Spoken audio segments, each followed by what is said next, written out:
کہ اس میں بدبو آ رہی ہے، اس میں خوشبو آ رہی ہے، یہ ناک بتاتی ہے، یہ ان کا دائرہ ہے۔ یہ حواس خمسہ 5 ہیں اور پانچوں کو اللہ تبارک و تعالیٰ نے متعین کر دیا ہے کہ آنکھ کا کام دیکھنے کا ہوگا، کان کا کام سننے کا ہوگا، زبان کا کام بولنے کا اور چکنے کا ہوگا، ہاتھ کا کام چھونے کا ہوگا، ناک کا کام سونگنے کا ہوگا۔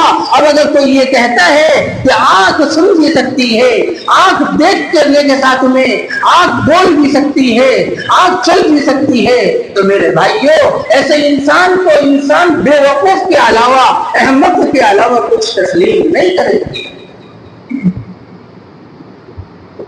ایسے ہی آخر میں ایک جو دائرہ ہے وہ ہے عقل۔ کبھی کبھی ایسا بھی ہوتا ہے، ایک وقت ایسا بھی آتا ہے، یعنی یہ پانچوں حواس خمسہ اپنا کام کرنا ایک وقت میں آ کر بند کر دیتے ہیں۔ اب نہ آنکھ کام کر رہی ہے، نہ کان کام کر رہا ہے، نہ ناک کام کر رہی ہے، نہ زبان کام کر رہی ہے اور نہ ہاتھ کام کر رہے ہیں۔ کبھی ایسا بھی آتا ہے، اور ایسا دور میرے بھائیوں ان لوگوں پر آتا ہے جن کی عمر کا تقاضا ہو جائے، آخری دور گزر رہا ہے، موت قریب آتی چلی جا رہی ہے، زندگی کا اختتام ہونے والا ہے، زندگی ختم ہونے والی ہے۔ اب سب چیزوں نے میرے بھائیوں کام کرنا چھوڑ دیا۔ جب کام کرنا حواس خمسہ چھوڑ دیتے ہیں، کبھی کبھی ایسا بھی ہوتا ہے، کتابوں کے اندر یہاں تک لکھا کہ اب عقل کام کرتی ہے، عقل تسلیم کرتی ہے۔ اب عقل بتاتی ہے کہ جہاں پر سارے حواس خمسہ نے بات کرنی بند کر دی تو اب عقل بتاتی ہے، اور آنکھ کے ذریعے دیکھ کر تو یہ پتہ لگا لیا کہ یہ ٹھوس ہے، لوہے کا ہے،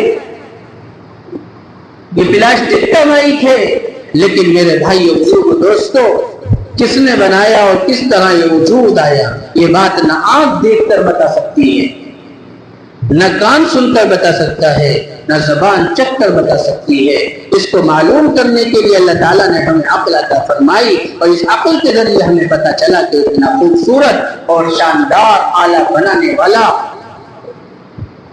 بڑا سمجھدار کوئی انسان، لیکن اس انسان کو جو عقل دی ہے، یہ عقل کو میں کہنا چاہ رہا تھا کہ سب حواس خمسہ جب بات کرنا بند کر دیں گے تو اللہ تبارک و تعالیٰ اس سے عقل سے کام لیتا ہے۔ لیکن آخر میں آپ یہ سوچئے گا، غور کیجئے گا، انسان کی عقل ہی کی وجہ سے بہت ساری غلط فہمیاں ہوتی ہیں، غلط چیزیں جنم لیتی ہیں۔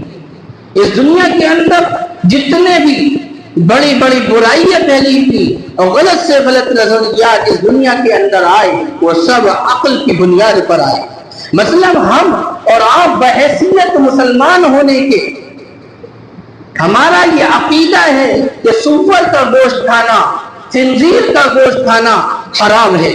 اگر اس کے بارے میں وحی کی رہنمائی سے ہٹ کر صرف اپنی عقل کو استعمال کیا جاتا تو معلوم ہوتا میرے بھائیوں ہم اس کا فیصلہ نہیں کر سکتے، اور ہماری عقل یہ کہتی کیا حرج ہے، کیا نقصان ہے خنزیر کے گوشت کھانے میں، ہمیں تو معلوم ہی نہیں ہوتا۔